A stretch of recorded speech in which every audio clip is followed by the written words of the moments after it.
Y entonces nuevamente buenas noches. Vamos a conversar sobre trastornos del desarrollo intelectual, hablando básicamente de lo que es el grupo de trastornos del neurodesarrollo. Y decíamos acerca de la importancia que se tiene de lograr hacer un buen diagnóstico del trastorno del espectro autista, es decir, una identificación adecuada. Nosotros hemos establecido un lenguaje común entre los diferentes talleres que hemos hecho anteriormente por este medio y hemos hablado de como a veces tenemos médicos, tenemos psicólogos, tenemos terapeutas. Entonces intentamos establecer un lenguaje común y hablaremos de las personas con trastorno del espectro autista como pacientes, entendiendo pues que deben ser observados, seguidos por diferentes profesionales y por eso pues nos referiremos así como con ese término. Entonces decíamos, la identificación y la caracterización del paciente con trastorno del espectro autista pues presenta realmente una gran dificultad. Y hemos visto que muchas personas han sido diagnosticadas con trastorno del espectro autista sin tener trastorno del espectro autista. Porque existen otra gran cantidad de patologías que son muy similares en cuanto a sus signos y en cuanto a sus síntomas y hacen que realmente el diagnóstico pues no sea sencillo. Y no sea sencillo porque el diagnóstico intenta hacerlo un solo profesional. En nuestro país no existe como tal la especialización en trastorno del espectro autista. Quienes conocemos un poco de este tema, nos hemos especializado, pues ha sido en otros lugares o en otras instituciones que no son colombianas. Y esto no demerita a los profesionales colombianos, significa simplemente que no existe esa especialización como tal en Colombia y que le toca a los profesionales participar en estos talleres o hacer un proceso de autoformación o incluso con la experiencia y a veces lamentablemente con el aprendizaje a partir de errores. Entonces nos encontramos con una situación muy compleja frente a una legítima preocupación, la preocupación de los padres de las familias sobre si realmente el diagnóstico que me han dado es el adecuado y sobre todo que cuando ya tenemos un padre que está aprendiendo sobre el trastorno del espectro autista, pues realmente se vuelven expertos y se vuelven hasta más expertos que muchos psicólogos, muchos neuropediatras y muchos médicos y entienden mucho más el concepto de lo que es el trastorno del espectro autista incluso que los mismos profesionales. Y además se vuelven expertos en su propio paciente, porque hemos dicho que el trastorno del espectro autista, al ser un trastorno de un espectro, ¿cierto? Estamos hablando de una gran gama de posibilidades y hemos dicho muchas veces también que existen autismos tanto como personas con autismo existen. Es decir, que no hay posibilidad de abordar exactamente a dos personas de la misma forma. Lo que requiere la individualización, requiere que podamos tener la capacidad de entender a cada uno de los pacientes de forma muy particular, entender su contexto social, su contexto económico, su contexto religioso, su contexto médico, sus antecedentes médicos. Y, por ejemplo, con todo el respeto que nos merecen, por supuesto, los psicólogos, los especialistas en esta área, los neuropsicólogos, pero pues es evidente que no tienen la formación adecuada para hacer la interpretación de otro tipo de patologías que se parecen mucho al trastorno del espectro autista, pero que no son trastorno del espectro autista y que requieren que tengamos nosotros una visión integral, no solamente de lo que corresponde a la psicología, sino de lo que corresponde también, por ejemplo, a la genética y de lo que corresponde a otra gran cantidad de problemas que están relacionados con la anatomía, con la fisiología, con el metabolismo, que pues hay profesionales que no están en capacidad de identificarlos o de ensamblar adecuadamente el diagnóstico. Por eso esto es trabajo en un equipo multidisciplinario, no solamente para la identificación, para el diagnóstico, sino también para la integralidad del tratamiento a largo plazo que se debe establecer en cada uno de nuestros pacientes.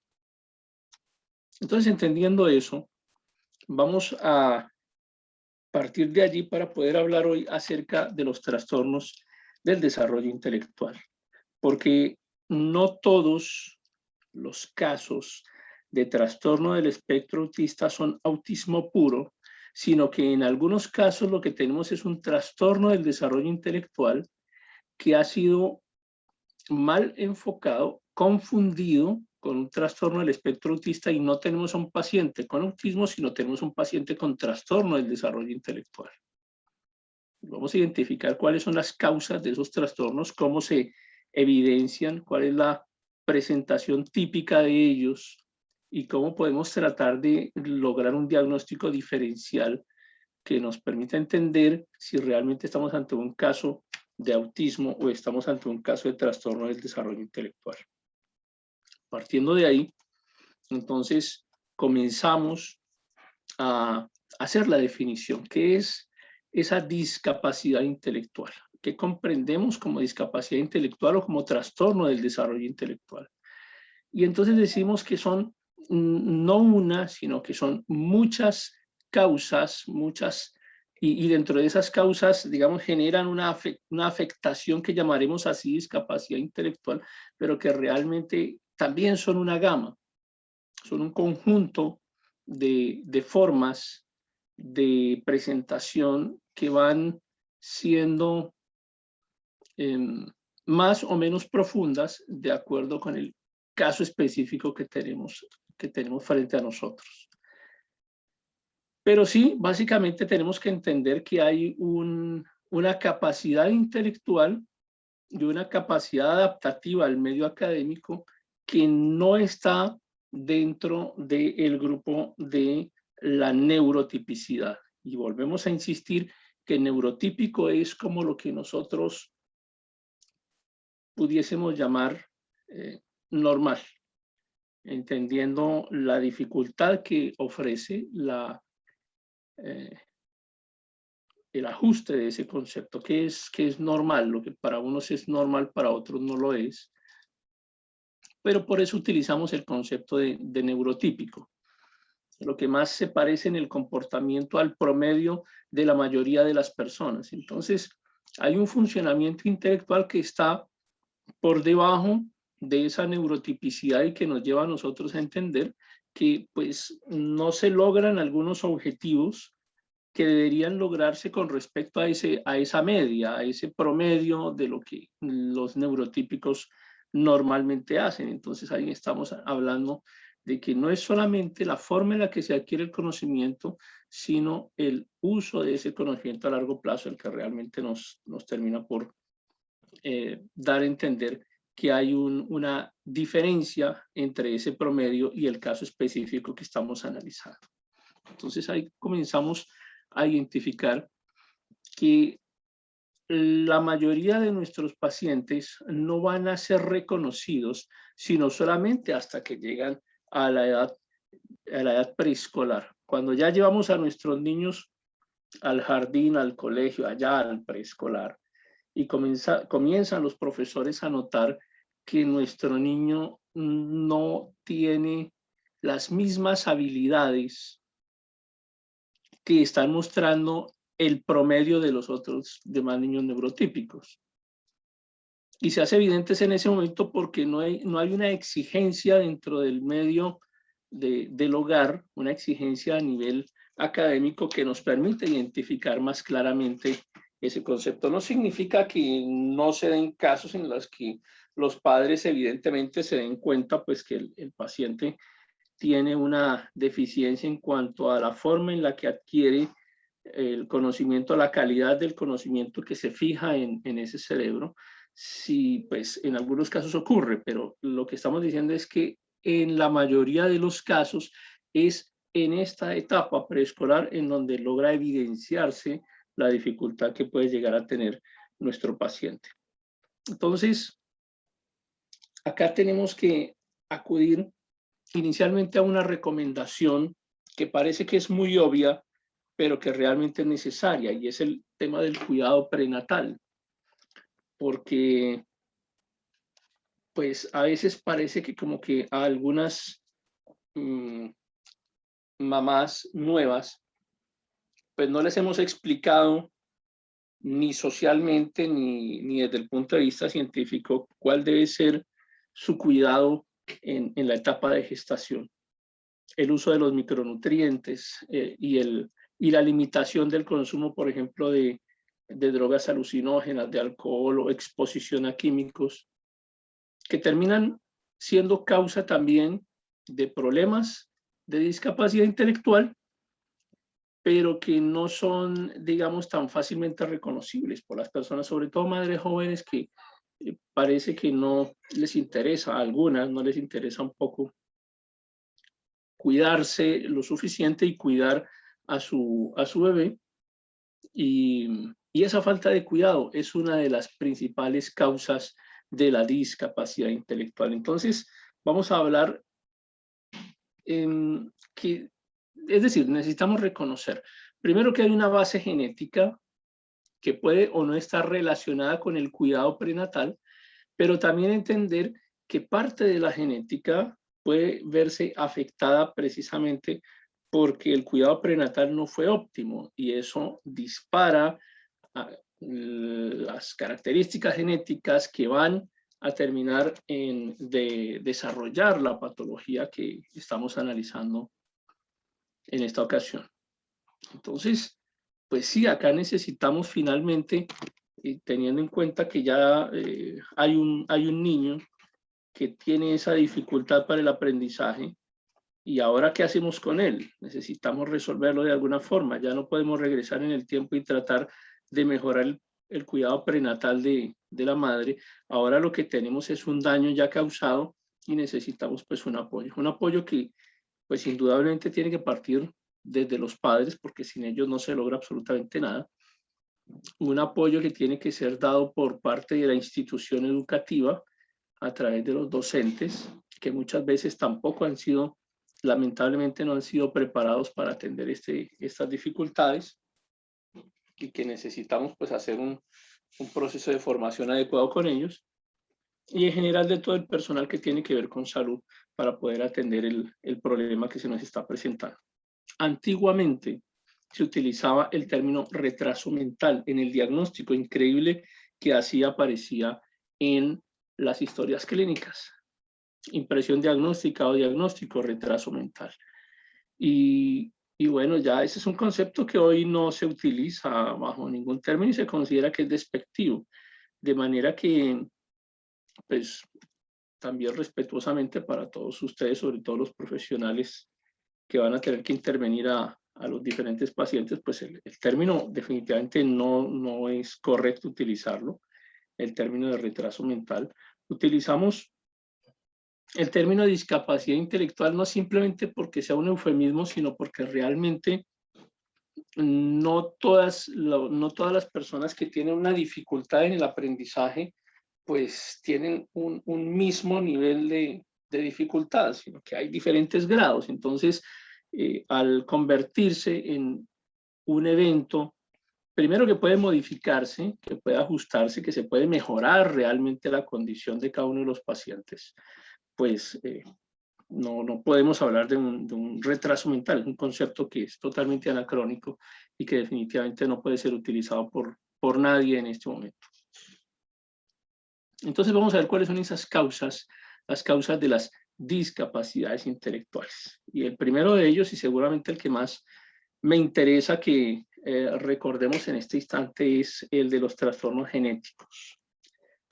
Trastornos genéticos que pueden ser causados o por alteración de la genética en el proceso de formación del bebé, es decir, mientras está en el vientre de la madre, es un bebé en formación, y su algoritmo genético se ve afectado por el entorno, por la forma en la que la mamá se cuida, insisto, por el consumo de los micronutrientes o no, por el consumo de y algunas sustancias que producen la alteración en la genética, pero también una genética que es hereditaria. En la parte inferior de la pantalla les he dejado un enlace para que vean ustedes muchas otras de las causas de orden genético y hereditario. Es un listado relativamente largo, no tenía sentido que lo trajera completo en este momento, pero quiero decirles que hay muchas causas a nivel genético y son muchas las condiciones que pueden llegar a confundirse incluso con el trastorno del espectro autista, insisto, si la persona que está haciendo la evaluación no tiene en cuenta estos conceptos. Entonces nos vamos a encontrar con que hay pacientes que han sido más diagnosticados como trastorno del espectro autista y lo que tenemos es simplemente un caso de discapacidad intelectual que a veces es grave o más profundo, pero que necesita pues ser debidamente estudiado, debidamente diagnosticado. Y algunos de los que son más frecuentes, pues los traje y los tienen en su pantalla. Estamos hablando de la fenilcetonuria, principalmente por acumulación de la fenilalanina, y esto va a ser una alteración, una adulteración de la cadena genética. La neurofibromatosis, especialmente de tipo 1, que está relacionada con algunas dificultades, no solamente del aprendizaje, sino que además concursa con hipertensión y concursa con algunas deformidades óseas. Y digamos que es fácil de identificar en ese caso. Es un problema que afecta también el sistema nervioso central. Otro de los diagnósticos que tiende a confundirse mucho con el trastorno del espectro autista es el síndrome del cromosoma X frágil, que tiene base genética y que puede ser muy leve, desde muy leve hasta muy complejo, y que está relacionado directamente con el cromosoma X, por eso se llama así, síndrome del cromosoma X frágil. No afecta al cromosoma Y, solamente al cromosoma X. El hipotiroidismo, que ya es mucho más común, y simplemente es una alteración hormonal en donde pues nuestra tiroides no está funcionando de manera adecuada, no se logran producirnos los niveles adecuados de la hormona y produce un efecto metabólico muy complejo y es bien complicado porque a veces incluso llega a confundirse con, con una insuficiencia cardíaca, por ejemplo, porque se presenta casi de la misma manera. Y asimismo enmascara otro tipo de patologías. Entre ellas puede llegar a confundirse con un trastorno del espectro autista, pero en este caso tiene una base puramente metabólica que es corregible si logramos identificarla a través de los medios de laboratorio de los cuales disponemos hoy en día. Y allí está, por ejemplo, la trisomía 21, que es el síndrome de Down, que también pues está directamente relacionada con una dificultad en el aprendizaje. Y bueno, entonces, como ustedes ven, la gama es amplia, insisto, en el recuadro blanco ahí inferior a la pantalla, encuentran ustedes el enlace para que puedan encontrar muchas otras causas. El PowerPoint se los dejaré en el grupo de Telegram para que puedan posteriormente descargarlo y ver adecuadamente el enlace. Y ahora vamos con el tema nutricional. Tenemos un niño que tuvo un desarrollo, vamos a suponer que tuvo un desarrollo normal durante el embarazo, que la madre sí realmente se cuidó, que tuvo sus micronutrientes, que no consumió sustancias que dañaran el proceso de crecimiento del feto. Y nos encontramos ahora frente a un caso de un niño que no tiene los nutrientes necesarios, pero ya en su etapa postnatal, llegando pues hasta el preescolar, realmente no ha sido capaz de tener o no ha logrado darle una alimentación suficiente.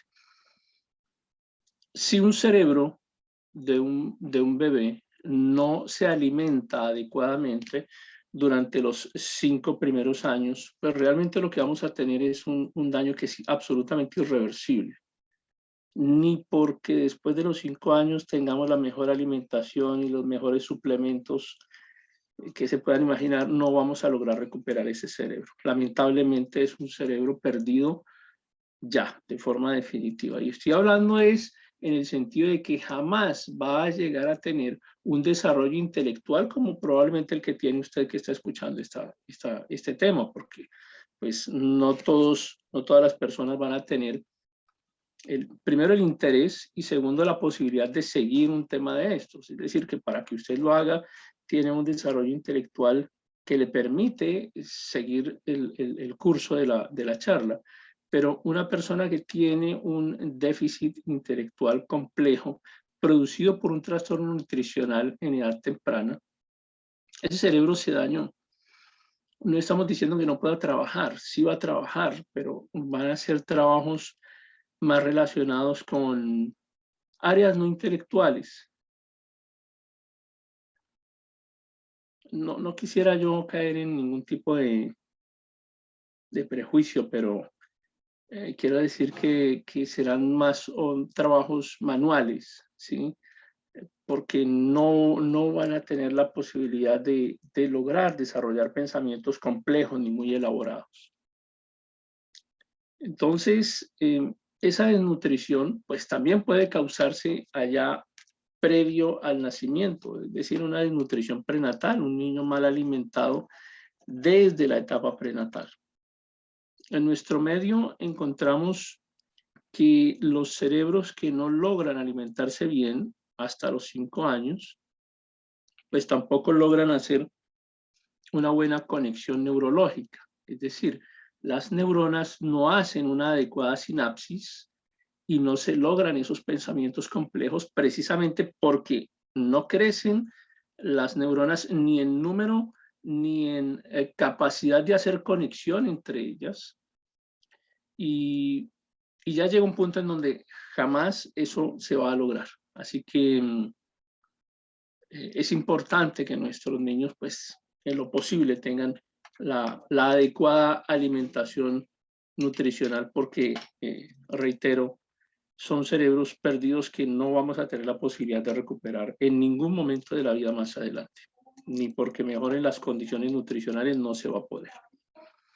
Y hay otras condiciones que están relacionadas con el uso o exposición a algunas sustancias, pues de forma crónica. Esto no es porque ocurrió en algún momento específico, sino que debe ser una exposición crónica. El plomo y el metilmercurio, por ejemplo. Entonces, cuando uno está haciendo la evaluación del paciente con trastorno del espectro autista, o en este caso, con problemas de aprendizaje, una dificultad intelectual que realmente sea marcada, siempre debemos comenzar preguntándonos esto, porque a veces no es ni siquiera porque la persona tenga un consumo consciente de algunos de estos elementos que vamos a mencionar. Bueno, por ejemplo, el plomo y el metilmercurio, porque probablemente si está consumiendo marihuana o está consumiendo otro tipo de droga pesada, pues sí lo haga de forma consciente. Pero la exposición al plomo, y hay que mirar qué a nuestro alrededor utiliza plomo. Algunas pinturas, algunas tejas para los techos, algunos elementos de químicos que se utilizan normalmente dentro de la casa. Y anteriormente, hace unos años, pues era muchísimo más extensa el uso del plomo e incluso del metilmercurio, que era utilizado en algunos de los medicamentos que utilizamos de venta libre, por supuesto, y producían pues una alta contaminación dentro de la población. Entonces, a veces las personas no son conscientes, pregunta uno, ¿tuvieron exposición a estos químicos? Y la persona probablemente le diga que no, porque no tiene idea en dónde están presentes tanto el plomo como el metilmercurio. Y por eso es importante que ustedes analicen si realmente tuvieron algún tipo de exposición que les haya llegado a afectar durante un tiempo de su vida. Vivieron en algún lugar cercano a una fábrica o a una dependencia que tuviese pues estos elementos. Entonces allí se encuentra una dificultad que tiene que ser tenida en cuenta, pero encontramos también que el problema del desarrollo intelectual pues está relacionado directamente también con el uso de drogas pesadas, no solamente con la marihuana social, que ahora se ha puesto pues muy de moda y que la gente dice que no afecta a largo plazo, pero realmente sí. Y hay muchísimos casos de esquizofrenia que están relacionados, muchísimos casos de esquizofrenia relacionados con el uso social de marihuana y por supuesto las drogas pesadas. Entonces, la exposición prenatal de un bebé en el vientre de su madre que está consumiendo drogas, que está asociado a marihuana, que está asociado al uso de alcohol. Y lo que tenemos en la imagen justamente es el aspecto de un trastorno del espectro alcohólico fetal. Así lo definimos. Entonces hablamos de un trastorno alcohólico fetal. Permítame un segundo, por favor.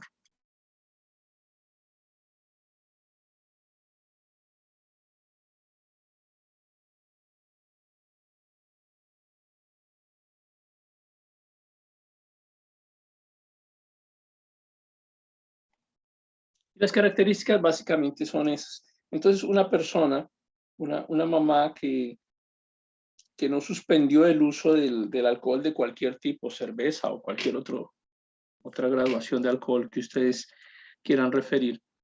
Y el bebé tiene básicamente estas características.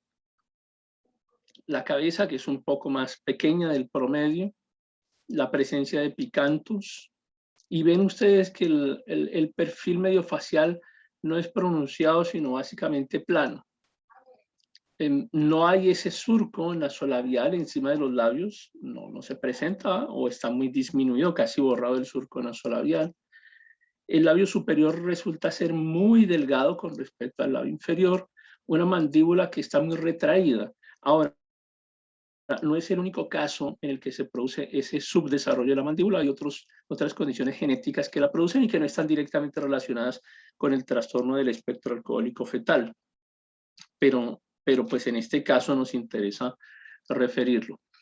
La nariz muy cortica con un puente nasal bajo, arqueado, casi inexistente, el puente nasal muy bajo, muy arqueado, pegado básicamente al cráneo, y unas aberturas oculares muy pequeñas. Y digamos que este es el perfil morfológico del trastorno del espectro alcohólico fetal, que está directamente relacionado también con el déficit intelectual.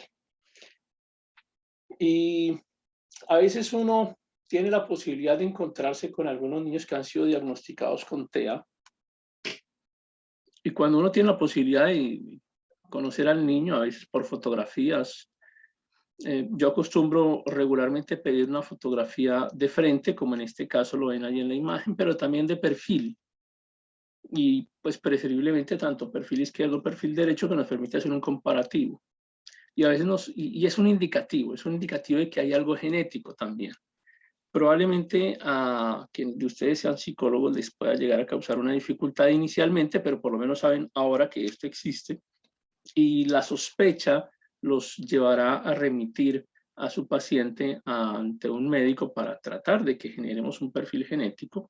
Aquí lo que hay que hacer realmente es un cariotipo convencional en sangre periférica con un mínimo de 50 a 100 metafases para lograr identificar y descartar realmente el problema que tenemos, si estamos asociándolo a un trastorno del espectro autista o estamos asociándolo a otro tipo de caracterización relacionada con estas alteraciones genéticas.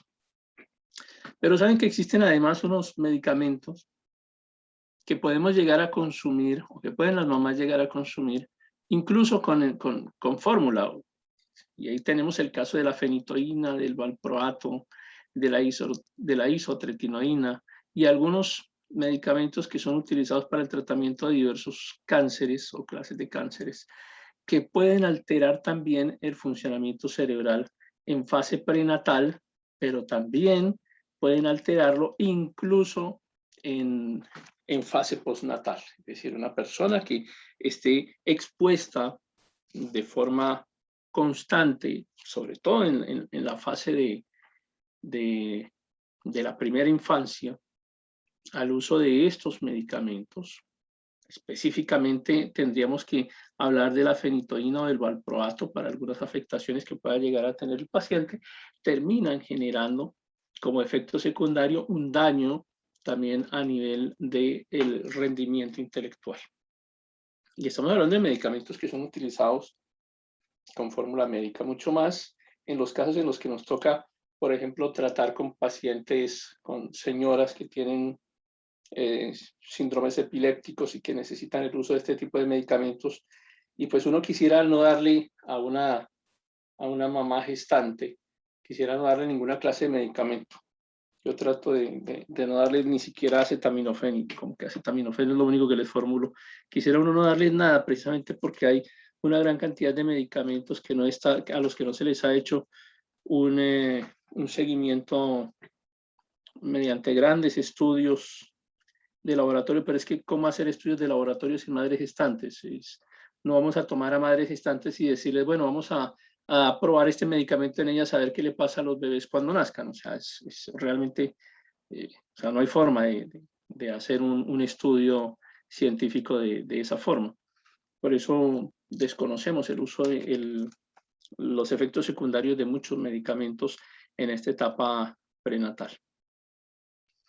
Durante el nacimiento, en algunas ocasiones se produce una hipoxia, es decir, estamos hablando de la falta de oxígeno en el proceso del parto o por alguna razón en el momento del nacimiento. Cual sea la razón que haya causado la hipoxia es una de las causas de esta deficiencia intelectual. Y por eso también es necesario que preguntemos a nuestros pacientes acerca de cómo estamos, o más bien si la mamá recuerda cómo fue el proceso del parto, si fue traumático, si el parto duró mucho tiempo, cuánto tiempo duró ese parto, si es capaz de recordarlo, si tenemos una historia clínica que lamentablemente muchas entidades de salud todavía no hacen un registro serio de esta fase de la vida de cada uno de los neonatos. Y se pierde mucha información que pues uno tiene que acudir a la memoria de la mamá. A veces no es una información confiable, pues ella está en una etapa crítica, el proceso de parto no es es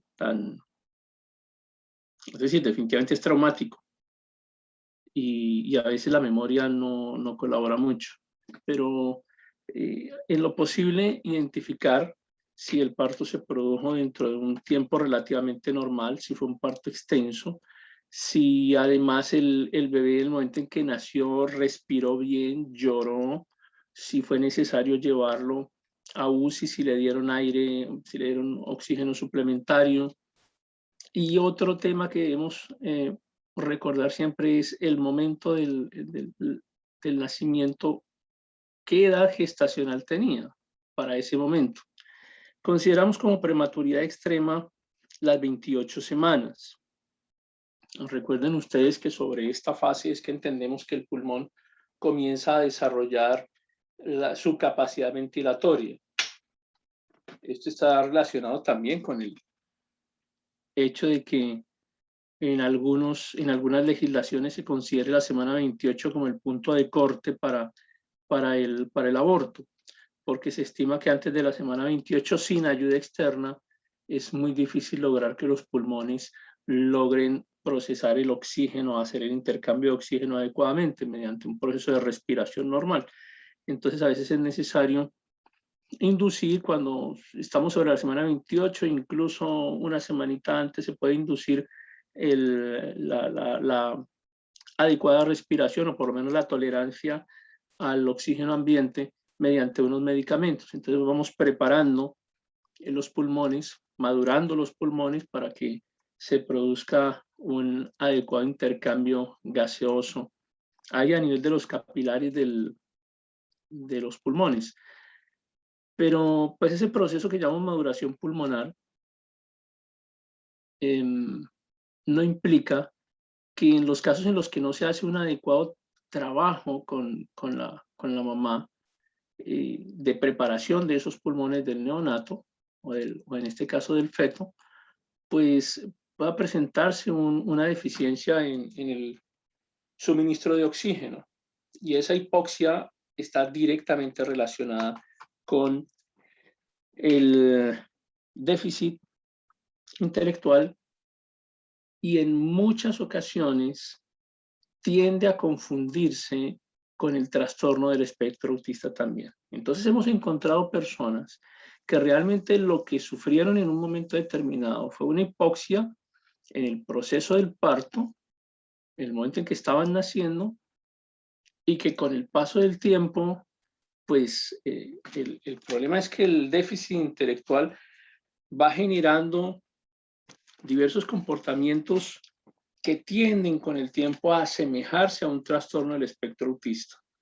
Porque si tú no tienes una capacidad intelectual adecuada, pues ahí viene el proceso, o más bien el hecho de que no vamos a relacionarnos bien con los pares, no vamos a relacionarnos bien con los grupos, no vamos a tener la habilidad para entender un juego, que para todos los demás es muy sencillo, nosotros no, entonces la persona termina aislándose, el niño termina aislándose y tiende a confundirse ese aislamiento social como si fuese un determinante del trastorno del espectro autista, pero realmente está derivado básicamente es de la discapacidad intelectual. Y entonces, como no puede relacionarse con los pares, entonces tiende a aislarse, a desarrollar juegos autónomos, y entonces ya tenemos un segundo componente del trastorno del espectro autista, que son los intereses restringidos.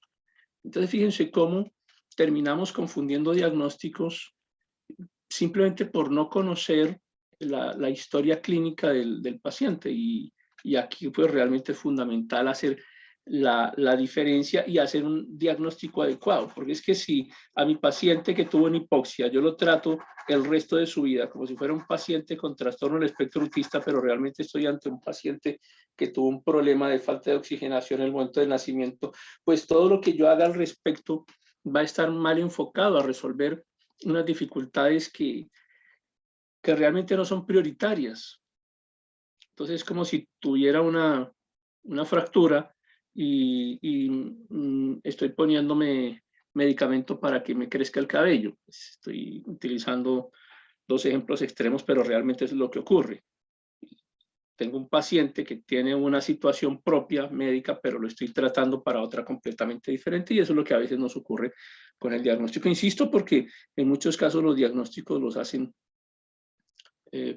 puramente personas que aplican los muy reconocidos, efectivos y por supuesto validados internacionalmente test, que seguramente todos ustedes conocen, los test que nos ayudan a establecer si una persona tiene trastorno del espectro autista. Entonces aplican un par de test. Entonces, a ver, por ejemplo, aplican helados y aplican cualquier otro, el ENCHAD o cualquier otro. Y ya con eso creemos que entonces, como nos sale positivo, ya tenemos un paciente con trastorno del espectro autista, que realmente la equivocación es muy grande y el daño que le causamos a la familia y al paciente también es complejísimo a largo plazo.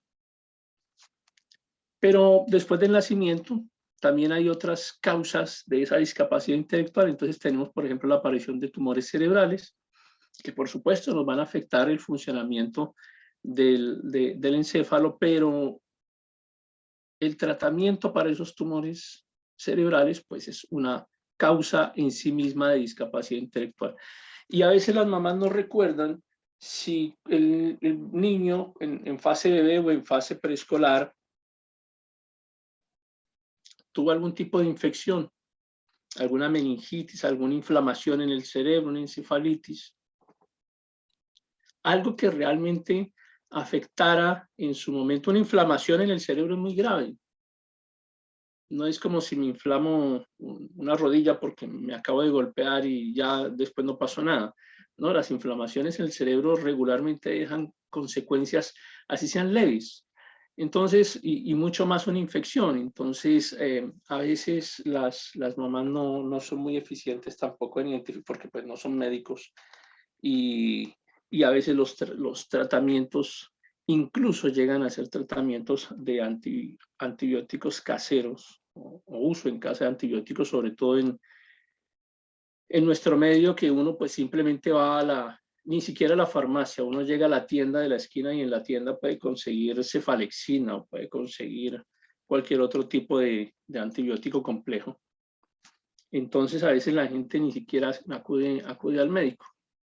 Hay algunas infecciones de los oídos que pueden llegar a afectar el encéfalo y pasan desapercibidas y a veces la gente ni siquiera lo recuerda bien. Es importante tratar de establecer si existió en algún momento algún tipo de infección del encéfalo que nos permita tratar de rastrear otra causa de la discapacidad intelectual que no sea propiamente un TEA. O el niño iba en la bicicleta del hermanito y se golpeó, o iba en la moto y tuvieron un accidente con los papás, o se cayó del columpio y sufrió un golpe muy fuerte. Y estos traumatismos craneales que regularmente son de alta intensidad terminan provocando algunas secuelas relacionadas, entre otras, con la discapacidad intelectual y terminan confundiéndose también con un trastorno del espectro autista.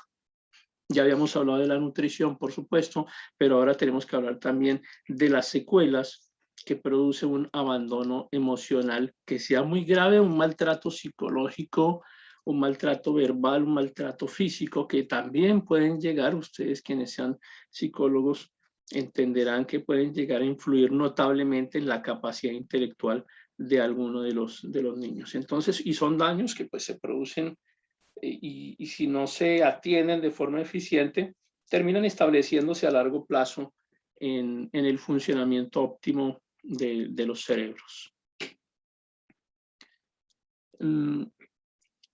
Entonces, pues en este punto, ya reconociendo algunas de las causas de esta discapacidad intelectual, encontramos que pueden ser en la fase prenatal o en esa fase, digamos, inmediata al nacimiento o en la etapa preescolar. Lo cierto es que existen la necesidad de que se le haga un seguimiento a nuestro paciente con trastorno del espectro autista en todas estas fases, que podamos nosotros tratar de tener una conversación pues lo más amistosa posible con los padres, con la mamá, ojalá específicamente si está presente y que ojalá pues ella pueda darnos una orientación adecuada. Existen otras afectaciones a nivel del cerebro que pueden estar relacionadas con convulsiones, con eventos que pueden producir, digamos, unas manifestaciones más metabólicas y que no son tan fácilmente identificables por las mamás y mucho menos van a recordarlas a largo plazo. 4 o 5 años después no van a recordar si en algún momento la orina del bebé tenía un olor que era muy fuerte, un olor anómalo que nos está indicando una alteración metabólica, o si el niño tenía un vómito específico que puede estar relacionado, por ejemplo, con una afectación meningia, como habíamos hablado, por algún tipo de infección. Entonces, no es de pronto tan fácil que la mamá relacione un evento de vómitos, de letargo, de olor anómalo en la orina, o pues que reconozca que no alimentó bien al niño. Y a veces, pues, esas son causas que debemos tratar de identificar. Por eso es importante que tengamos una relación médico-paciente lo más adecuada posible para que la persona pues realmente les exprese a ustedes la necesidad de, digamos, de desahogarse más bien y que le cuenten las cosas. Y ustedes de pronto hay algún docente, pues a los docentes se les facilita mucho más esto, porque al fin y al cabo las profes terminan siendo como más amigas de los padres y hacen un buen trabajo, y seguramente en el momento en que llegue un profesional a hacer el seguimiento para determinar si estamos ante un caso posible de TEA, pues tengan ustedes la posibilidad de ayudarle mejor al profesional, porque parte de un buen diagnóstico trastorno del espectro autista incluye entrevistarse con el docente y tratar de determinar algunas características en su comportamiento que solamente puede verlas el profesor allá en el salón de clases.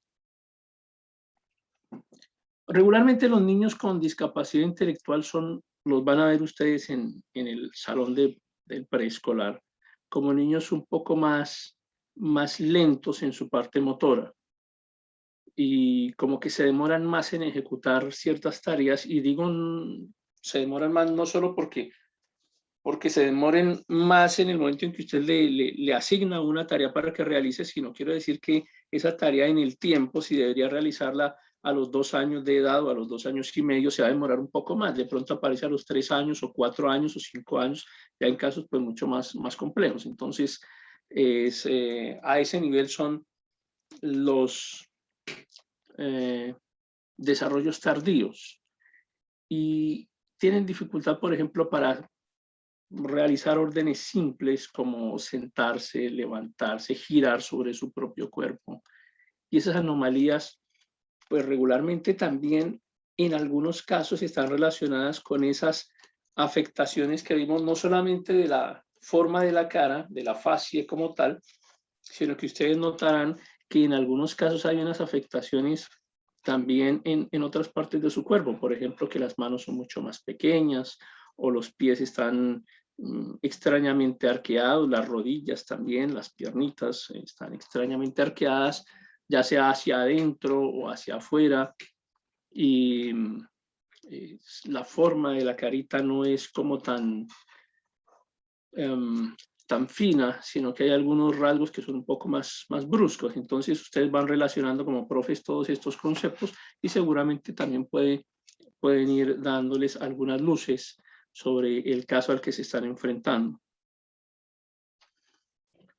Y casi siempre lo que los papás van a identificar es un problema en el desarrollo del lenguaje.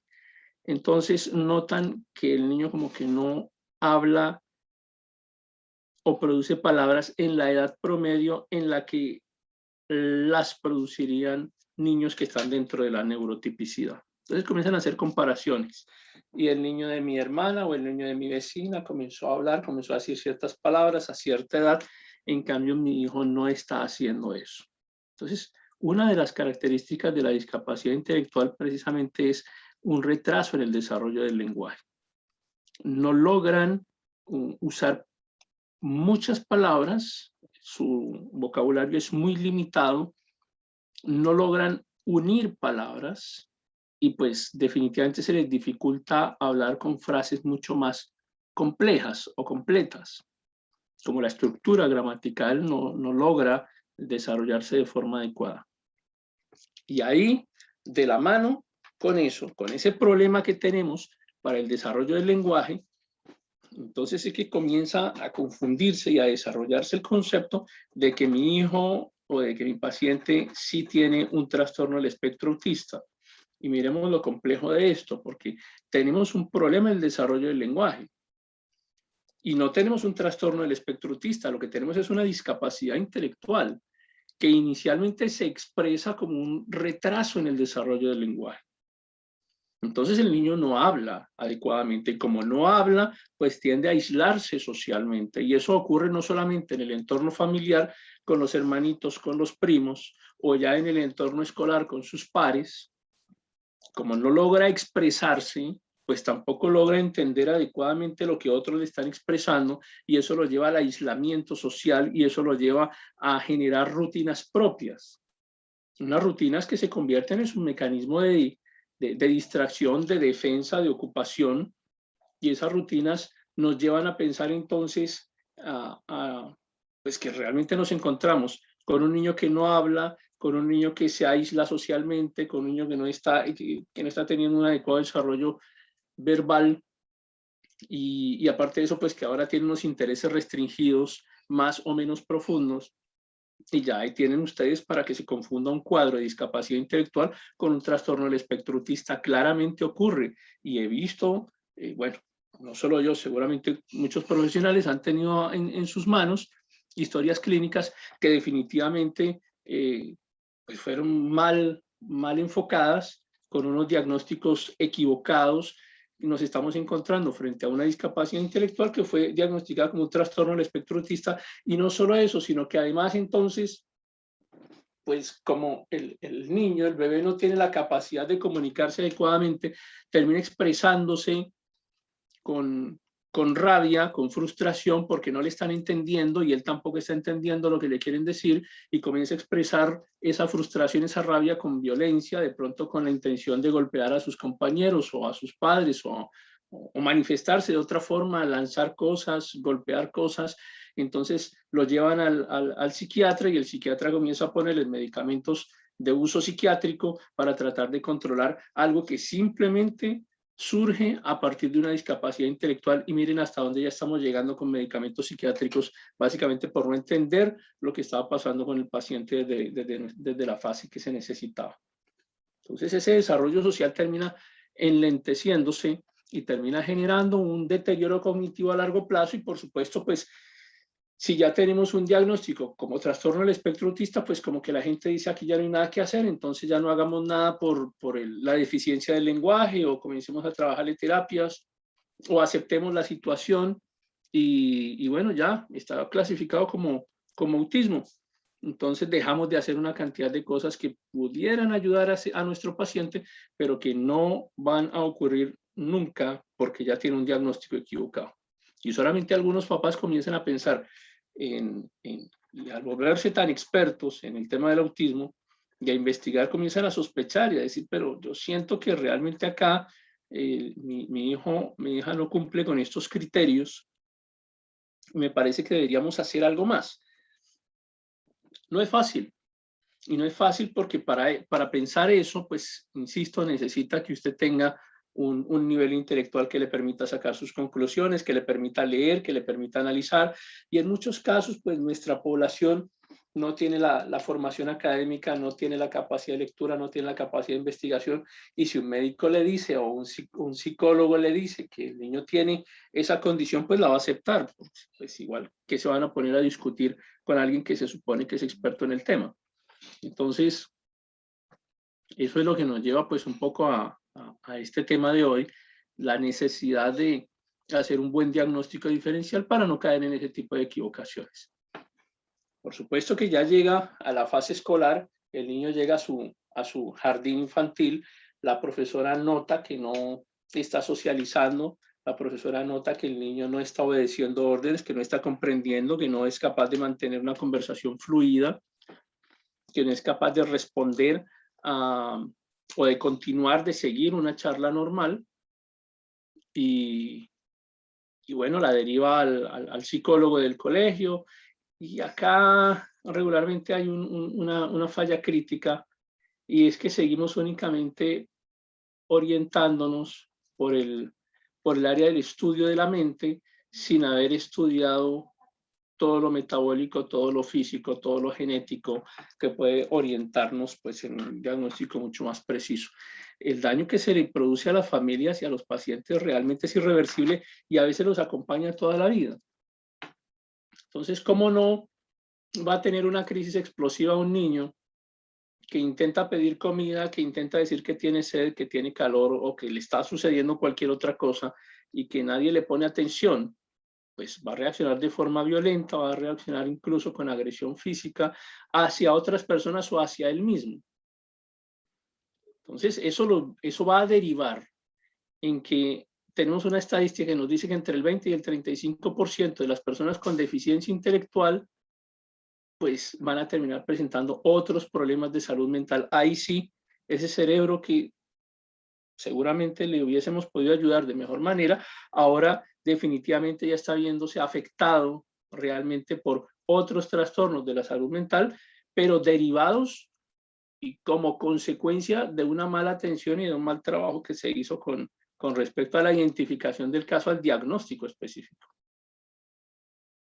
Y comienzan a caer en depresión, comienzan a caer en ansiedad, comienzan a caer en acoso, en el bullying, en el maltrato que les hacen los demás compañeros, precisamente por esa dificultad de socializar, o de hablar, o en general de comportarse como se comportan sus pares, pero básicamente desarrollada a partir de una discapacidad intelectual. Entonces ahí es donde realmente necesitamos entender que lo que nos está ocurriendo con nuestro paciente, pues es una situación compleja que lo lleva a tener una vida en adelante pues con muchas dificultades, y como que todos aceptamos el diagnóstico y así son las cosas porque así ya nos dijeron, y pues realmente es difícil luego hacer una segunda evaluación diagnóstica porque los mismos padres ya no quieren seguir insistiendo, torturándose con la situación que les está provocando todo esto que está relacionado con un diagnóstico, y menos pues pensar en que realmente lo que ocurrió fue un diagnóstico equivocado. Ahora, ¿cómo lo diagnosticamos o qué hacemos con respecto a esto? Porque ya entendemos el problema y las consecuencias. Pero imagínense que la detección de todos estos problemas, la detección de la discapacidad intelectual puede hacerse incluso desde antes de nacer. Hay algunas pruebas que hacemos no solamente por imagen, y pruebas genéticas que se pueden hacer antes del nacimiento, pruebas de laboratorio, pero por supuesto que también se pueden hacer posteriores al nacimiento. Pero quiero decirles que nuestra técnica hoy nos permite hacer esos diagnósticos incluso antes del nacimiento para que los papás puedan prepararse y entender que pues van a tener una condición especial en el momento en que el bebé nazca, y eso va a servir muchísimo porque no solamente prepara a la familia, sino que van a estar adecuadamente preparados, capacitados para atender una situación compleja a la que van a tener que enfrentarse el resto de la vida.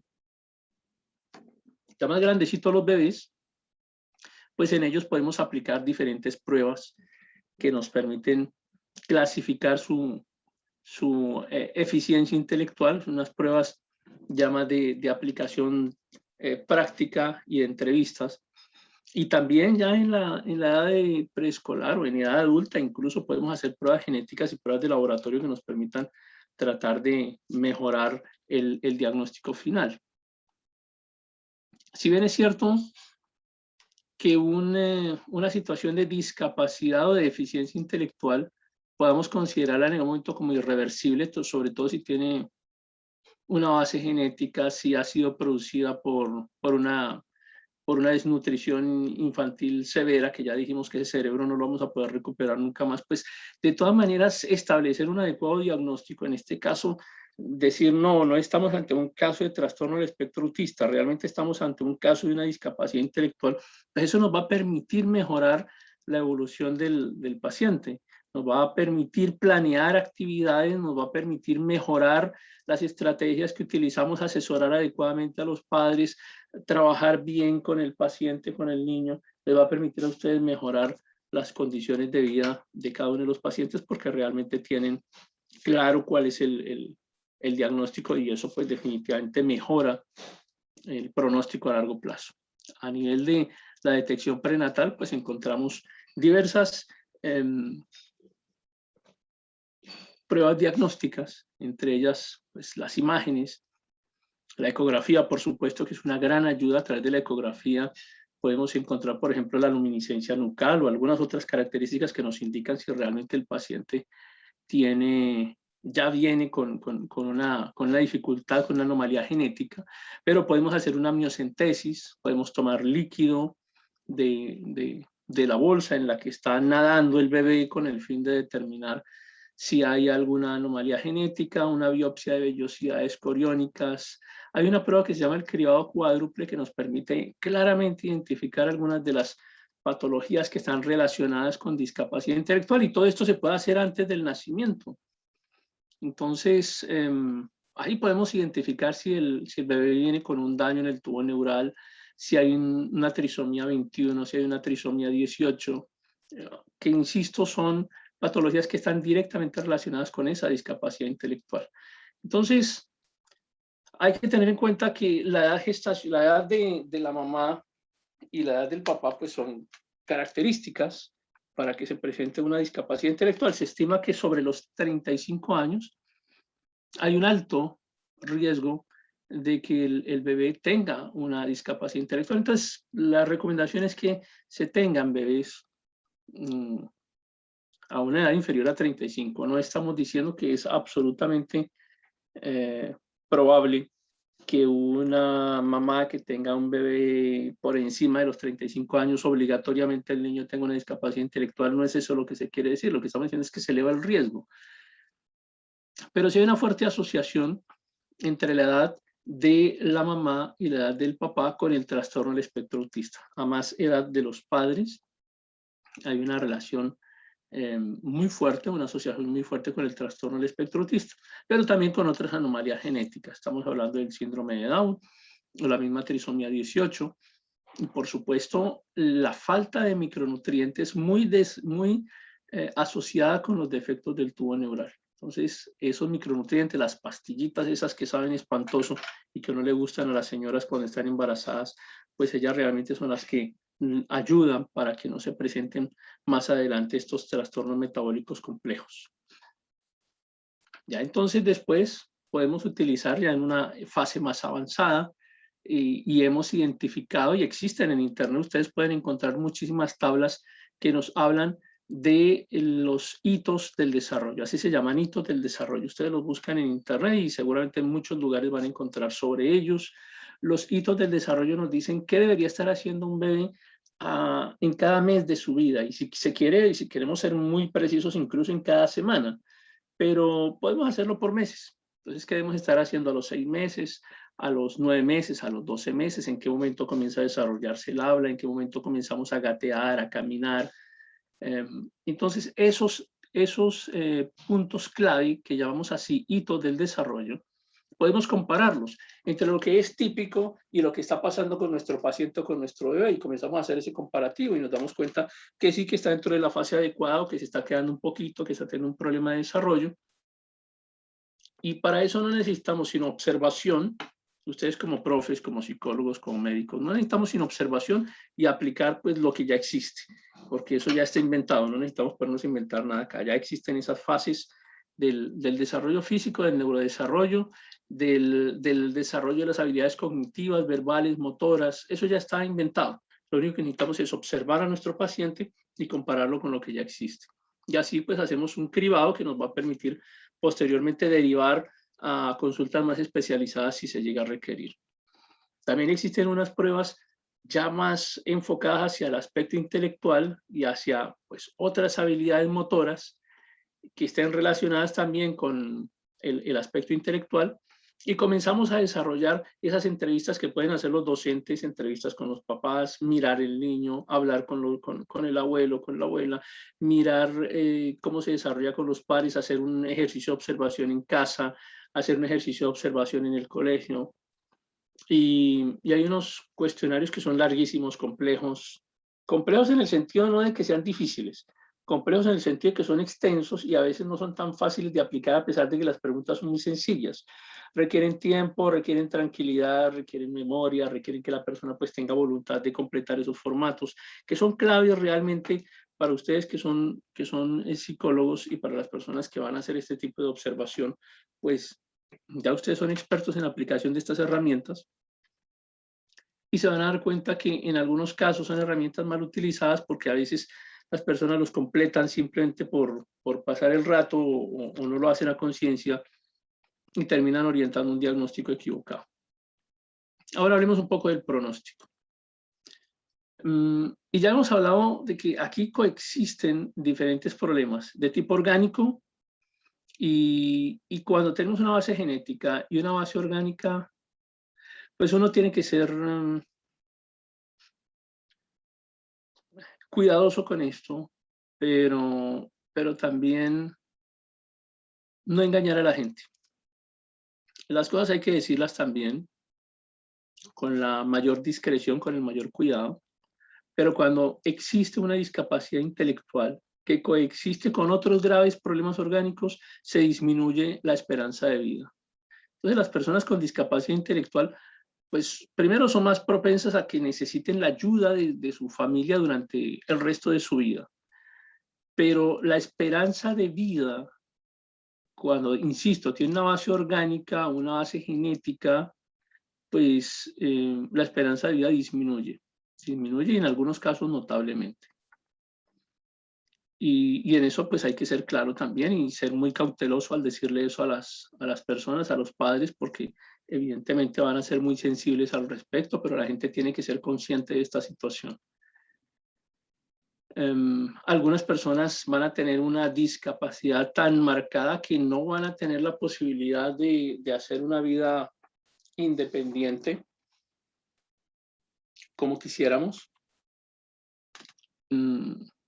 Y bueno, seguramente van a requerir mucho más apoyo que otras personas. Entonces, en cuanto más complicada, más grave, más compleja es la discapacidad cognitiva, seguramente asociada a otros fallos orgánicos, insisto, la esperanza de vida en estos pacientes es pues mucho menor. Y hay que tener cuidado con eso para no crear falsas expectativas tampoco. Finalizo con esto.